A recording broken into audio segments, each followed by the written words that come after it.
This week, a last-minute cancellation, but breaking news. SEC seeks SolarWinds settlement. We react. In the leadership and communication section, the skills and habits aspiring CISOs need to build, why people really quit and how great managers make them want to stay, the small actions that become your legacy, and more. Business Security Weekly starts now. This is a Security Weekly production for security professionals by security professionals. Please visit securityweekly.com/subscribe to subscribe to all the shows on our network.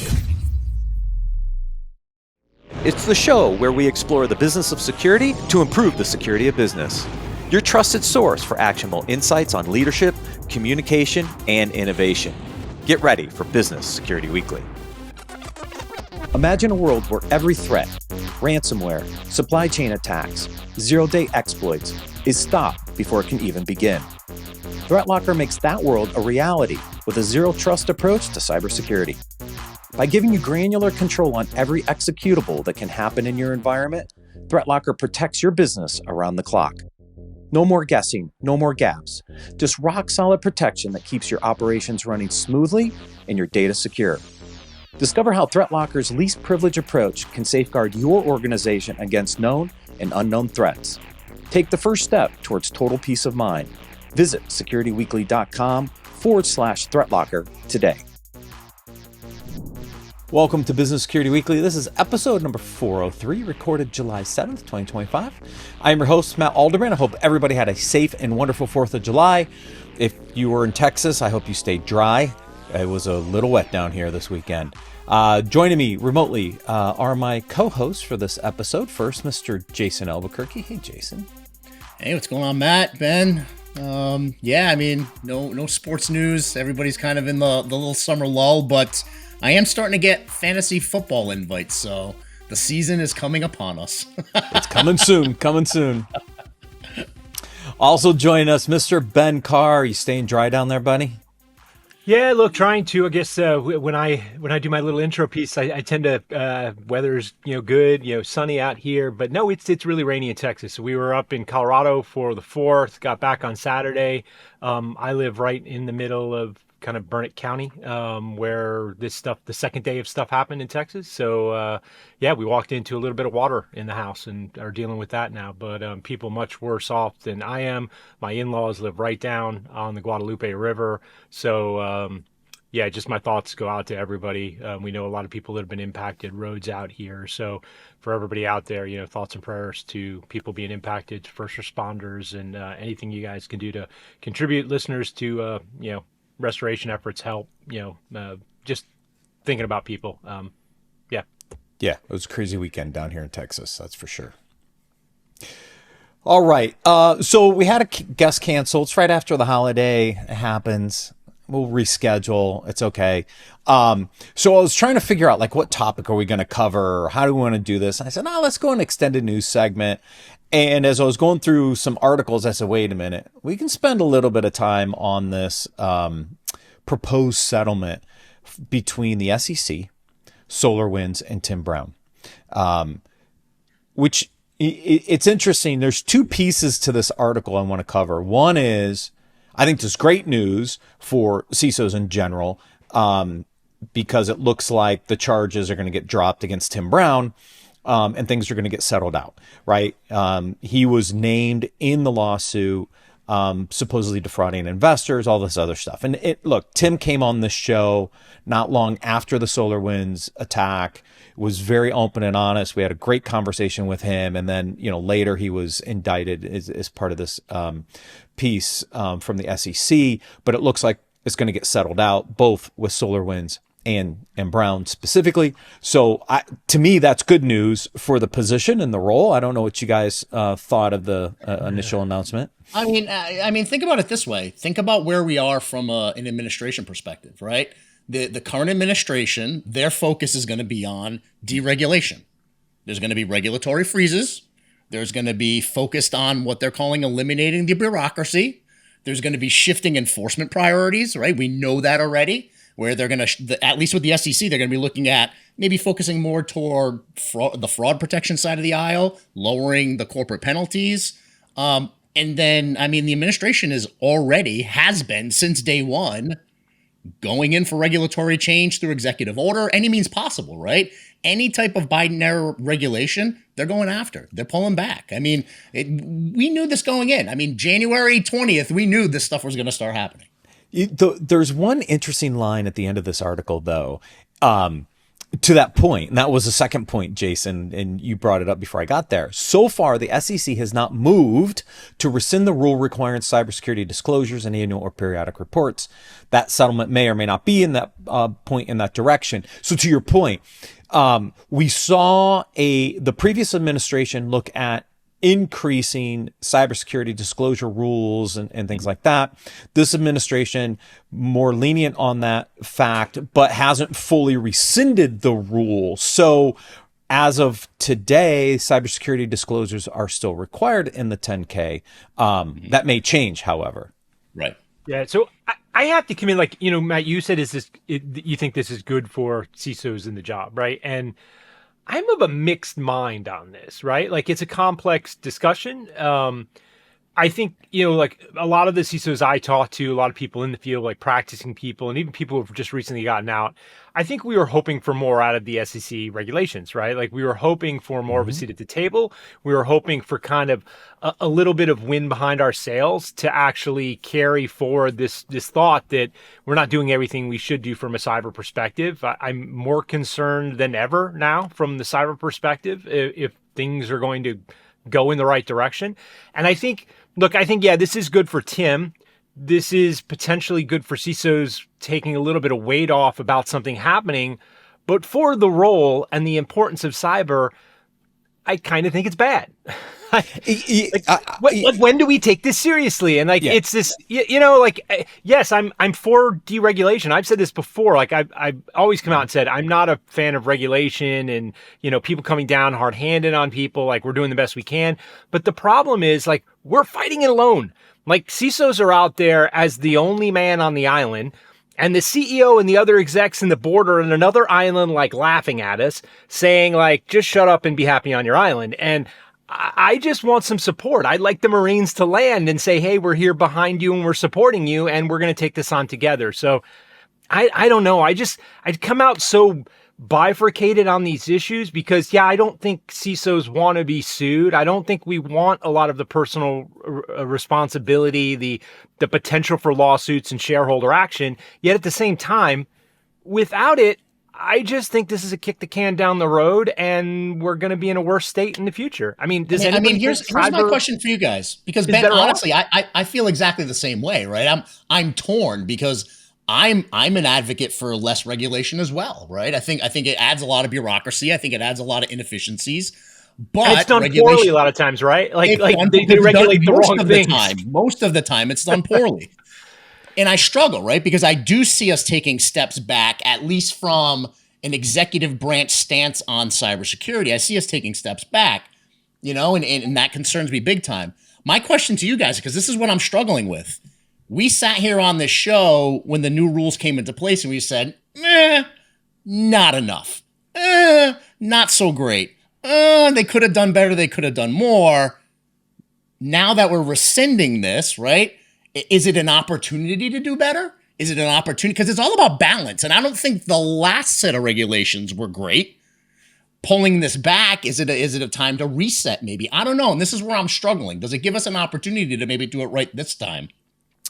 Yeah, but who's going to drive it? I know. That's the question. That's the concern, right? So I'll bring this up from a couple of points. I agree with you both that for the cybersecurity industry, this is probably not a good thing in some respects, right? In that we're not going to get the support we need at the C-level, at the executive level to continue to drive this. I think what I meant by this was from a personal perspective, CISO's not getting sued for a breach is a good thing, I think, because I think it put a lot of undue pressure on the CISO role.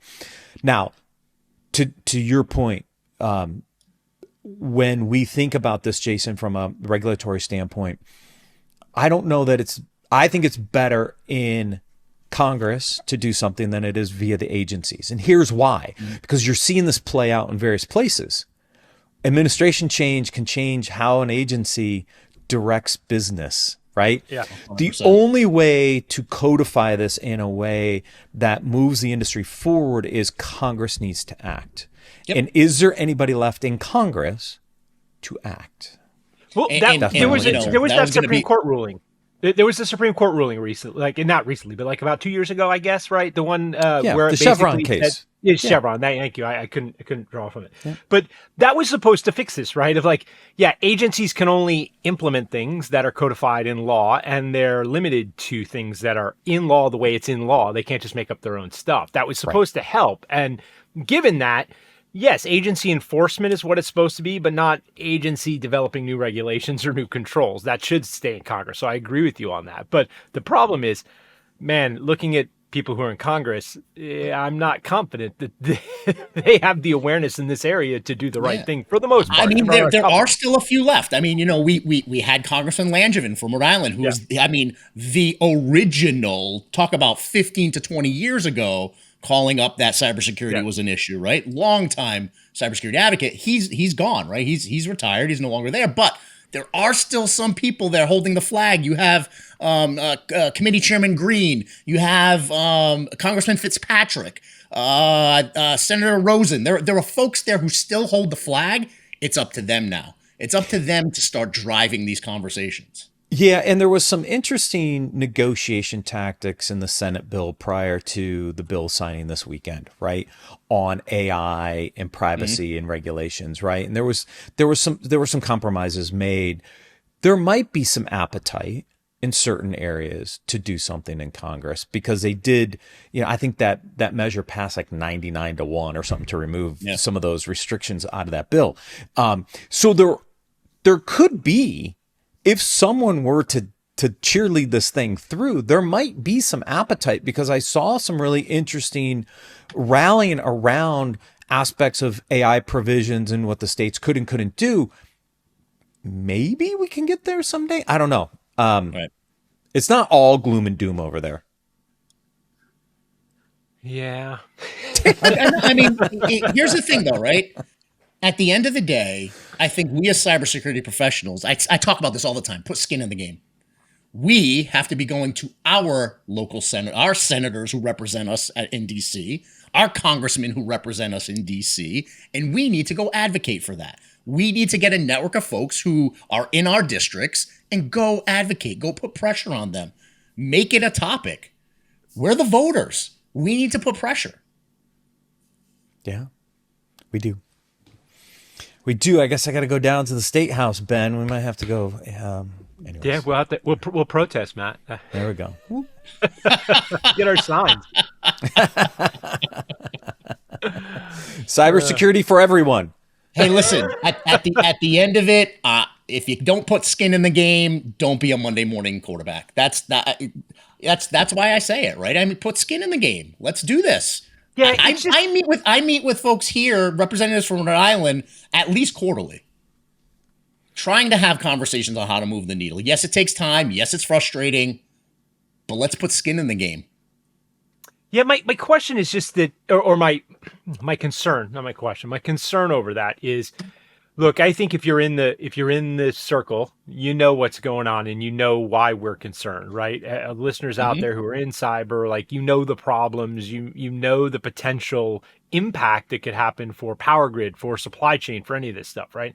I think there's more general awareness of the public, but I think, look, getting people motivated is a lot easier when there's something that they get out of the deal versus cyber. I don't know that, the general public necessarily connects with that. Maybe as an industry, we need to do a better job of saying like why this is important and highlighting that.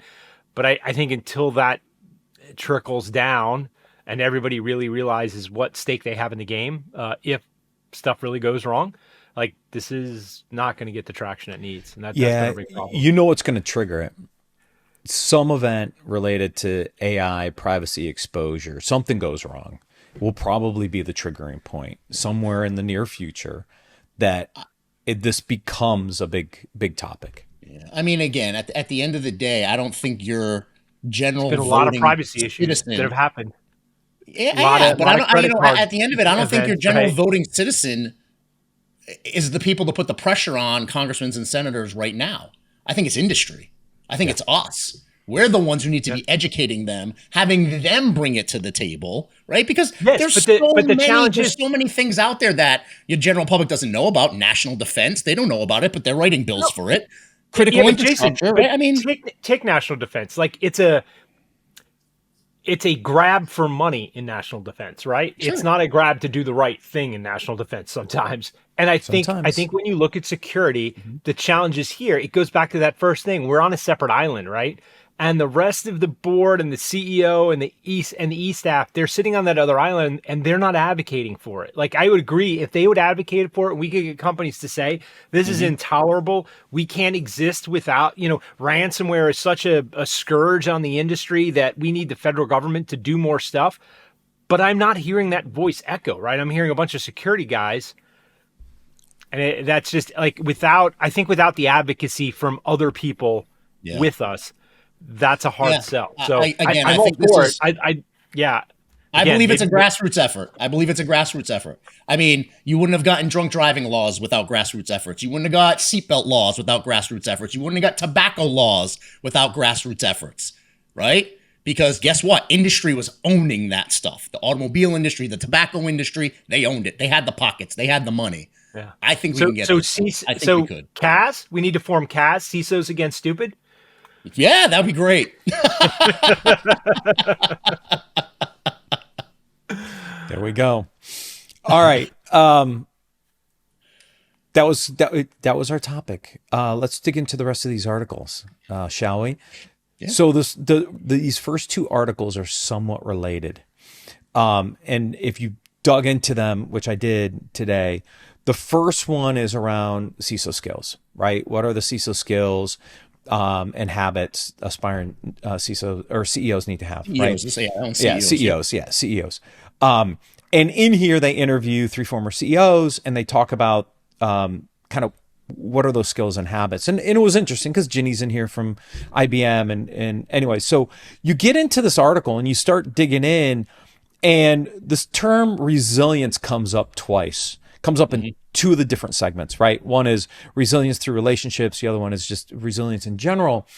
And so as I'm reading this first article, I'm thinking through, okay, I get it, right? Behaviors over hard skills, constantly learn, steward good technology, things that I do. And then this theme around resilience comes up, which was interesting because in the second article, resilience is a negative. And we'll get there in a second. I get slapped big time, right? And I sat there and I'm like, this is the evolution that we're going through, right? These are former CEOs giving their guidance in a rapidly changing world. And the second article just talks about how resilience isn't going to get you to the next level. It's like one of those instincts that just stalls your evolution as a company. And it was so interesting to see just the complete opposite in these first 2 articles on the skill sets they talk about. Right. And I mean, one of the things I pulled out right out of the gate is that the CEO community is suffering from the same epidemic as the CISO community. 2,000 CEOs announced their departures in 2024, and they said that's the highest ever on record. Right. And they're leaving. But think about it, right? Think about the economic and geopolitical uncertainties that we have, how rapid technology is advancing these days. We were just talking about it, regulatory pressures, legal pressures, all of those things, right? And I mean, so many people are talking about their own well-being and family well-being and managing stress and things like that. So there's a lot of challenges out there for executives these days. There is. Heavy is the head that wears the crown, right? Like it's the nature of the beast. And that's part of why I pulled this article in the first place was this kind of parallelism of the CEO role and the CISO role, right? Because I think these leadership articles transcend the different C-level executives, right? When I see an article for CIOs, it relates to CISOs. When I see for CEOs, they relate, even sometimes CFOs, right? I'll pull CFO articles in here every once in a while because I think they're interesting challenges that executives face in general. And how do you learn from challenges of other executives? So this one parallels the CISO challenges very, very well. Yeah. and so as you're reading this article, you're going, okay, I get it, right? Like this all makes sense. And then I throw article number 2 in here, which talks about upgrade your leadership instincts before nature does it for you. And this is all about the extinction of certain skills. And the first one on the list, as I said, was resilience. Building resilience is not the win you think it is. And we just had 2 of the 3 CEOs talk about building resilience in the other article. Yeah. Yeah. I mean, I love the way the second article kind of just gut checks you on resilience, right? And basically they put out there, in nature, resilience means just enduring. It's not transforming, where CEOs should be focused on transforming the business and transforming the organization constantly. So I love it. Honestly, I think it takes both, because you do need to be resilient, right? But if you're not a transforming CEO, you're going to be stagnant. Right. Yeah, resilience is really interesting, right? I've worked for a bunch of companies, and the way I've seen it in the vendor side is they typically fall into either protection or resilience, right? That's kind of the method. It breaks down the line. There's a little bit to cross over, and some people do both. But CISOs, I think, generally put a hat on. That's either I'm aiming for resilience, right? I'm aiming for, getting back up as quickly as possible, or they aim for protection. Like, I don't want to get to resilience. And I am a fan of, Jason. You're right. Like, you need to have resilience in place. But if I'm getting to resilience, I've already had a massive problem. Like, I'm having a really bad day, and I'm in the mindset of like, let's not have the bad day. Let's just have good days and weather it out. And it's a slog, but try to do as much as you can to avoid getting to resilience. But I'm surprised how many people are on the resilience bandwagon, and they're like, I'm just trying to get up when the inevitable happens, and they've already given up the fight. And I think, I don't know, giving up the fight is giving up too early. It surprises me how many people want to do that. And I think that's where a lot of people have trended lately. Yeah, and I've seen this uptick in this resilience messaging, right? In our space, in our industry, right? Is we just want to be resilient. Well, do you? See, I think that's the wrong way. Words matter. I say this all the time. Words matter, right? We just want to be resilient. So that means we just want to withstand, endure, or quickly recover from something bad that happens. That's all you want to do as a business? That's all you want to do as a business leader? Absolutely not. It's a piece of the puzzle, because when the stuff hits the fan, you need to be resilient. If bad things happen, you need to be resilient, but you should be constantly transforming and pushing ahead for your department, for your company, for the mission of the organization. That should be center and focus of everything. And resilience is muscle memory you build. It's best practice that you build, right? If we want a seat at the table and we want to help grow a company, we need to be speaking the transformation language, but have resilience in our pocket when it's needed. But Jason, you know how many people lean into the other side of that coin. Sure, right? Like absolutely. You must deal with them every day, right? Customers, prospects, absolutely every day. Talking to, like, I just want to get back up and running when the bad thing happens, because I know it's going to happen. But see, then it's our job as consultants to consult them as to why there's a value in thinking about transformation, right? There's a value there. And we need to be speaking to them about what that value is, while not forgetting resilience. You can't forget that. You can't leave it behind. It's got to be a core piece of the mission. But transformation it's part of your key. structure. You're not relying on that solely. Right. There's 2 other points in the second article that I want to hit on. Your core strength might be an evolutionary trap. 85% of companies say they are not able to implement the strategies they develop. Now think about that, right? 85% can't implement the strategies, right? So it's back to this transformation.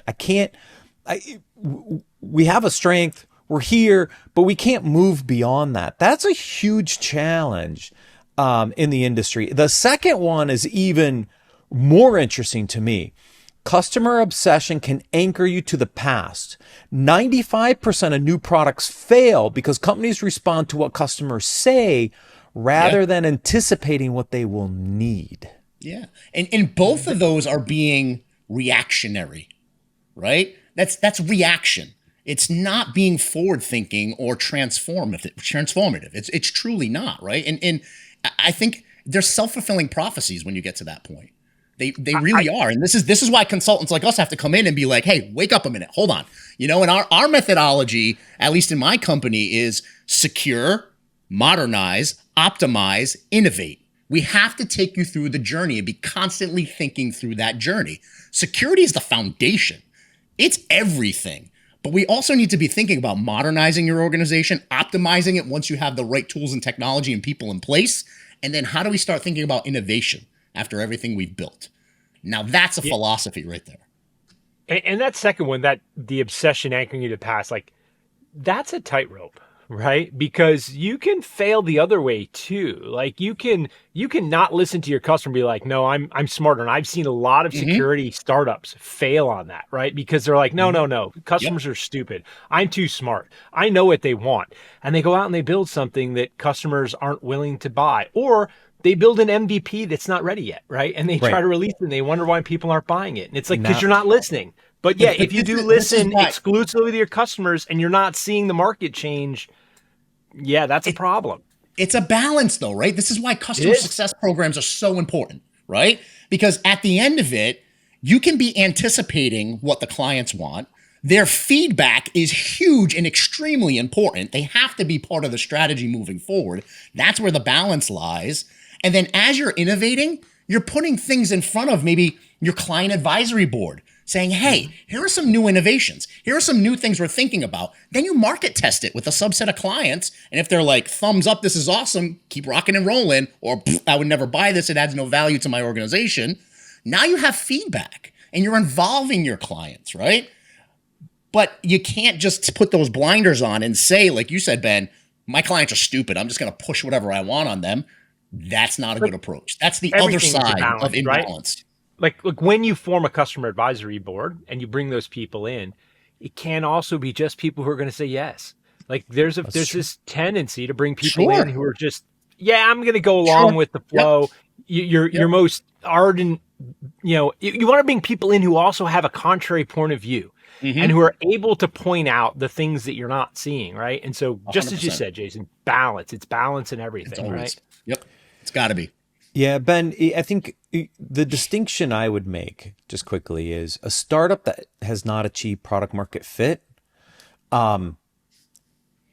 doesn't fall in this kind of realm, right? I think of this more as established companies that are trying to pivot and evolve, and sometimes they have to walk away from the historical base. Startups, little different scenario. Obviously, if you haven't achieved product market fit yet, right? Like you can't throw the baby out with the bathwater.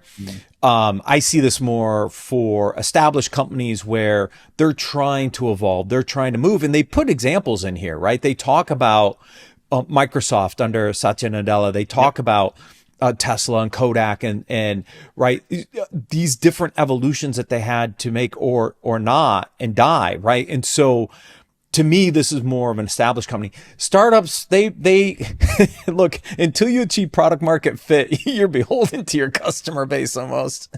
Yeah, to your point, Kodak's the perfect example of that, right? Yeah. Of like, they had the digital camera and they just said, like that's going to cut into our film sales. Like, not a good idea. No, not a good idea.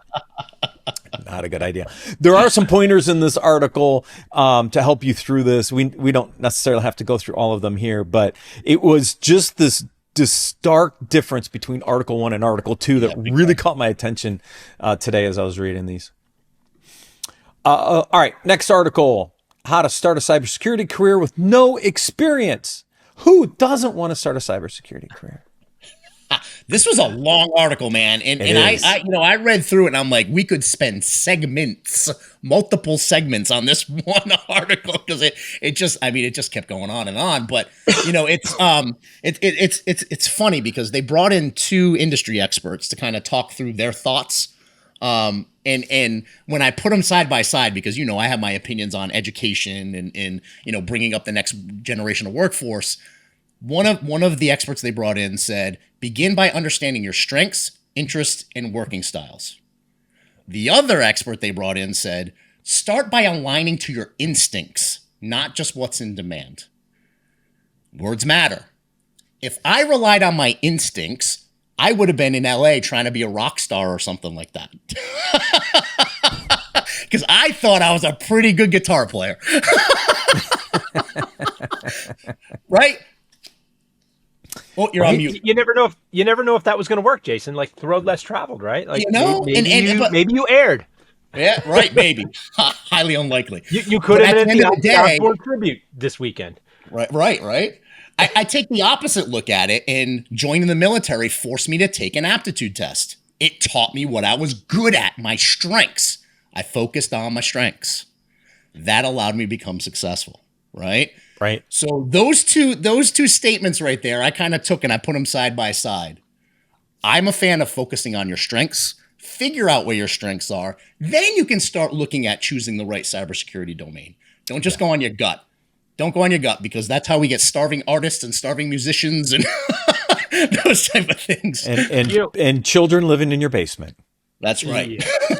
Look, I have one bone to pick with this article, and it's the same bone I pick every time somebody tells me, like, how do I get into cyber? I know. The education Pick up stuff. some damn tangential cyber security experience. Right. Join the help desk, go into IT support, like 100%.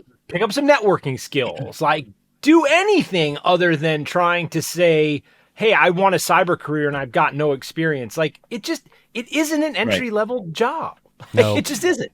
It's more than that. And I'm holding out for a management position, right, with no experience. Like it's just not working, folks. Like it's saying, go put some elbow grease in it. Go start in an IT department somewhere.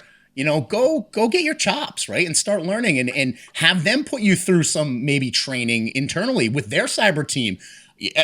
Intern. One of the best success stories that I've had was someone who was a third shift network operations center support person who just happened to say, you want to know what? I'm going to go get my master's degree in cybersecurity. This is third shift. Would you mind if I interned for you during the day? Yeah. So this guy worked his entire shift at night, stayed in the morning, worked with us to the point where he was so into it, we'd have to kick him out and say, go get some sleep. You have school later today. Showed commitment, That's the stuff you do. That's the grit. That's the grind. Those are the things you need to do. I read an article this weekend, and the article was not cyber related at all. It was a guy who is in the hospitality industry, and he was an executive, and he had gotten an email from somebody or a connection request on LinkedIn, and it was like, hey, I applied for this manager position in your hospitality area. I'd like you to consider me. And he says, can you tell me what experience you have in hospitality? And he says, yeah, I really don't have any experience in hospitality. And he goes, okay, well, what's your managerial experience? He's like, well, honestly, I've never managed anybody before, but I've done this and this and this, right? And the article went on like 3 or 4 things the guy asked him. At the end of the thing, he responded back and he said, let me get this straight. You're applying for a senior manager position in the hospitality industry. You've never worked in hospitality. You have no relevant experience. You've never been a manager before. Tell me why I'd even consider you. And that's what we get back right now when we post the job. Yeah. There's 800 applicants for a job, and 790 of them aren't qualified. That's right. Yeah.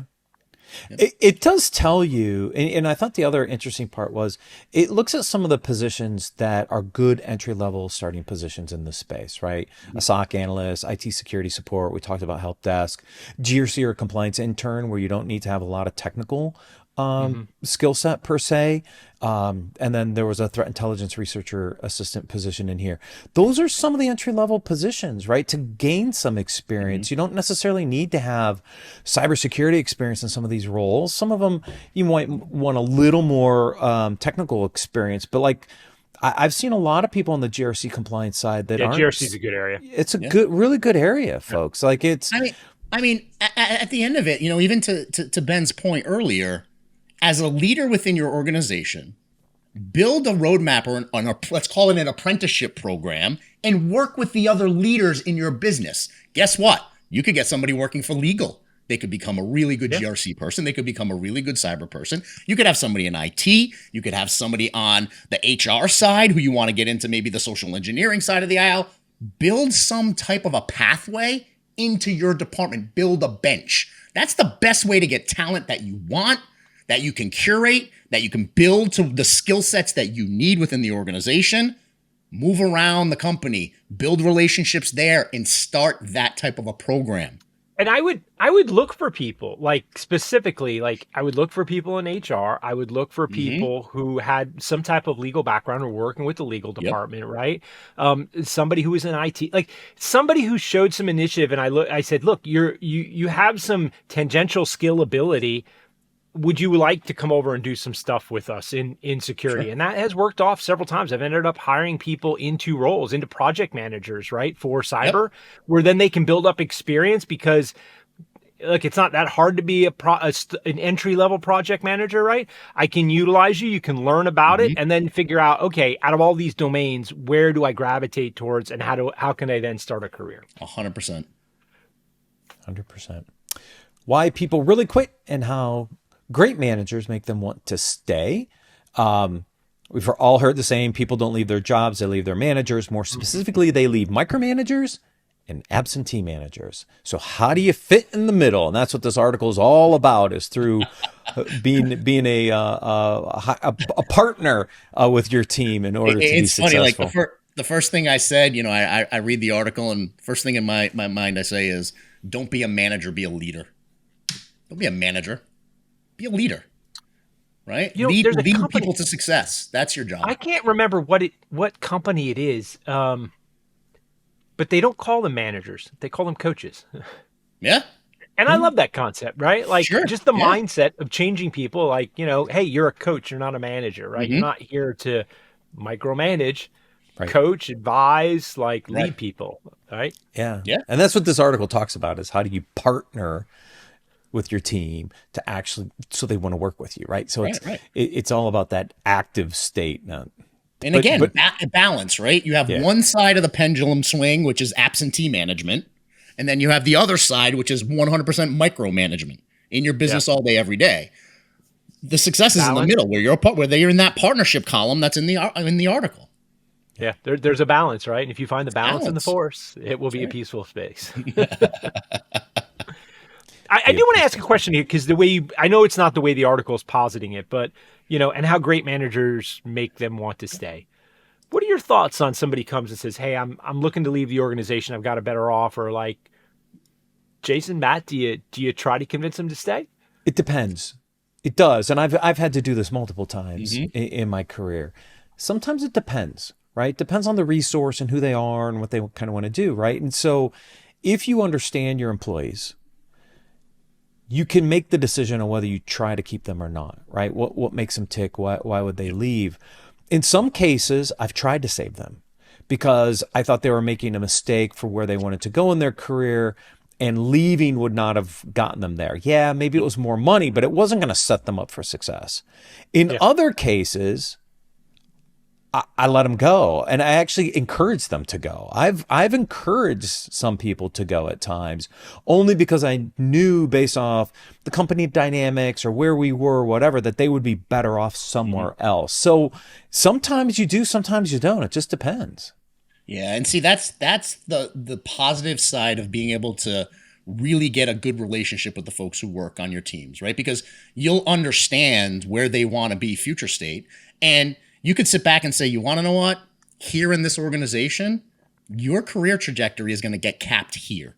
And Yeah, you're you going to can't go to get this there, other yeah. place, and you have unlimited opportunity. And when you truly care for your employees, you're going to want to see them be successful, right? I mean, that's the key. So again, it depends on the person, depends on the conversation, it depends on where they're at in their lives, it depends on their aspirations for the future. There's a lot of variables there, but anybody that I would consider, a strategic employee within the organization, that I would put forth the effort and say, all right, where are you going? What are they offering you? What's happening? Get an understanding of what the entire package is and the why they're leaving.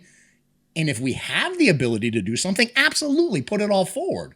But if you're going to create a limiting situation for that person, you got to be able to let them go, let them be Yeah, successful. I ask because you always hear that, hey, if somebody's made the decision to leave, like they're Mhm. not going to be happy. 6 months they're going to go. But I do think you both hit on the thing of like you have to know the person, know the Yeah. employee, and know what they're trying to get to. And I think some of the times like I struggle with, man, this guy's great. He's Yep. awesome. He does such good work, but like ultimately, end of the day, like it may not be the best thing for you, but it's the best thing for them to say, yeah, you're going to be better off if you move on to this other thing, even though it may hurt you in the short term because you may have a hole and not have that resource who's a trusted resource. But you've got to do the right thing for your people, especially if you are a good coach and a good leader. Yeah. I mean, there have been times where I've said to folks, listen, you're going off to a bigger, better role. It's going to allow you to excel in your career. But here's the one thing I want to make sure that happens. I want you to pick up the phone when I call you 2 or 3 years from now and we've grown and we have some open spots here available. I want you to sit down and have a conversation with me because I don't want to lose you now, but I definitely don't want to lose you forever. Right. That's a big conversation. Yeah. Yeah. This leads into the next article, the small actions that become your legacy, right? As you ask those questions, I was thinking about this article that we were getting ready to cover. And if you do the right thing for people, eventually they'll come back and do the right thing for you. That's right. Right. And one of the things that I've focused a lot of time on is trying to help my network. Right. I built up a big network over the years, but try to help my network.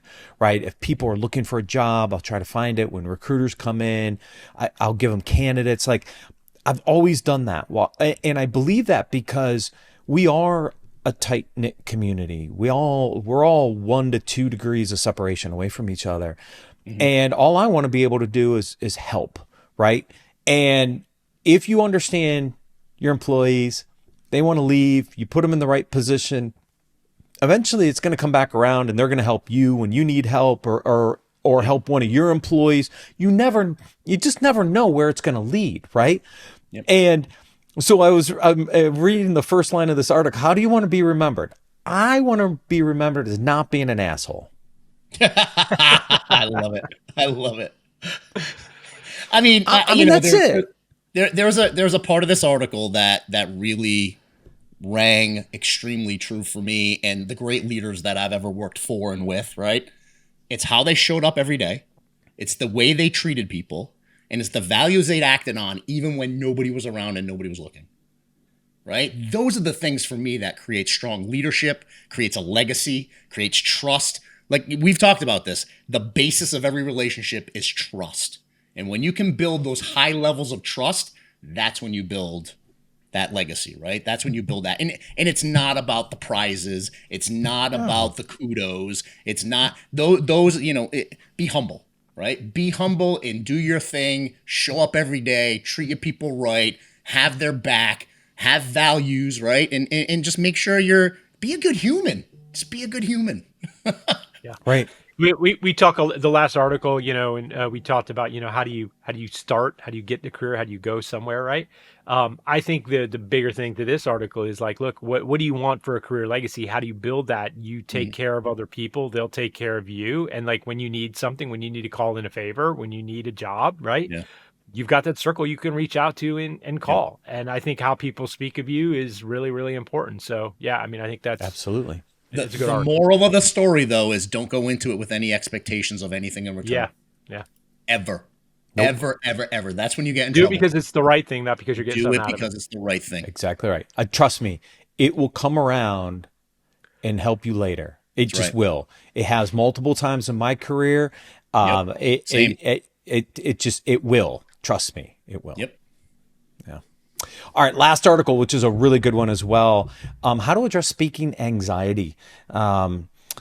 We haven't covered Science of People article in a while, and I specifically went out looking for one because she has such great articles on communication skills, and this one was a really good article. I think for people who get a lot of anxiety doing public speaking, because look, I was there at one time. I've told the story before. When I was in high school, I could not get up in front of the class and do a presentation. I was so nervous. I can't remember how many because it took a long time for me to be able to do what I do today. And it's been this kind of evolution over time, right? And when I went through the list, she's got 8 tips in here, but there's a couple that I thought were really, really important. Number one for me, and it's not really on her list, but I could never present anybody else's material. I had to build my own material. Yep, me too. Because I had to know it, right? And it's a little bit about specific generosity and anticipate questions and stuff. Is if you don't know your material, you're going to struggle speaking publicly. So I'm a big believer that I can't take something from marketing and just present it. Like, it has to be mine. I have to know the story. I have to understand it. I have to be the owner of that material, which is one. I don't use a lot of technology. I know a lot of people, and it's point number 5 in her article is uses technology to enable you, which is notes. Early on, I used notes. I don't use notes anymore. I used to, but I don't need to. Again, and I think it's partly because when I build the material, my presentation kind of becomes the talk track, so I don't really need the notes, but it is a good way to help people, and having those little notes in there in your presentation just to kind of help you kind of guide along. Yeah. But the big 2 for me are the last 2. Game day routine and practice. Because if you're not practicing, and I mean literally talking in a mirror at yourself, because that's what I used to do for the keynotes. I would go in early to the conference. So I did this in Singapore and Abu Dhabi twice. I did it in the US once. I would go in early. I would go to my hotel room and I would practice. I would do my presentation in a mirror looking at myself. As uncomfortable as it sounds, it helps you get used to the material, the presentation. I would record myself and I would listen to it and I would look for tweaks and modifications and improvements. And then I would go to the green room before my presentation and I would not talk to anybody. And I wouldn't talk to anybody until after my presentation was over, right? Those last 2 were huge parts of my routine that allowed me to just concentrate on what I was delivering and just remove all distractions. Yeah, we have very, very similar techniques. One of the things, that have a game day routine, one of the things I like to do is go get a feel for the space. And she actually put it in here, find your anchors in the room. Yeah. Places that you can focus on and look to make you comfortable during the presentation, right? Because that's important, right? That's important to know where you're at and know your room and know your surroundings and where you can walk and where you can't. I'm a mover. I like to move. You know what I mean? So, it's one of those scenarios where I need to know the space. Otherwise, I'll be walking off of a stage or, staring into oblivion somewhere. And I don't want to be doing that. So, that's part of the routine is go find the space, go walk it, go know it. The other thing I pulled out for myself, at least, that wasn't in here is learn to tell stories. Right? That's part of the preparation for speaking is have some of your content be stories because you'll remember the story, right? If there's stories from your real life or stories that you're retelling, you'll be able to know from a cue, hey, I'm going to tell this story now and be able to tell the story. Hey, I got this second story I'm going to tell the story. It works out really, really well in your content. Yeah, and it helps your message resonate with the audience because stories, you can connect to a story easier sometimes than you can connect to the topic or the material that you're trying to present. So stories help bridge the gap in connecting with the audience. Yeah. Ben, any thoughts on that one? Yeah, for me, it's really like you said story, and there were a couple things that came out in that. Like, I think of a story in 2 ways, right? So I like to make the presentation my own, and it's a story for me, right? Like, you have to have a flow, it has to have a direction, and so I have the same problem. I can't take like necessarily a marketing deck and just roll with it. I've got to tweak it a bit to make it my own and make me comfortable with it, right? And then I do pull in some stories, some anecdotes, right, to kind of relate it to the audience that I'm going to be presenting to. So I think you have to know your audience a bit, whether that's in the boardroom or in a public presentation. For me, I'm a bit different than it sounds like both of you. Like, I don't want to practice it. I don't want to like get in a mirror and do that stuff. For me, it's like, it's about like just being able to nail it, like spur of the moment, kind of ad hoc. And that's paid off well for me. But I think the key there is you have to know your own style, right? Like if I tried to work with Matt's style and sit in front of a mirror, I don't think it would work for me. And definitely, I think what I'm hearing, Matt, is if like you just tried to wing it, wouldn't work for you either. That's not to say I don't know the material. I have to know what I'm talking about. Right. but I just kind of, I put it together as I go, because for me, what's happening in the moment and either the connection or the nods or the looks I'm getting from the audience is encouraging me to potentially shift direction a little bit, right? To move so I'm aligned with the feel of the moment, if that makes sense.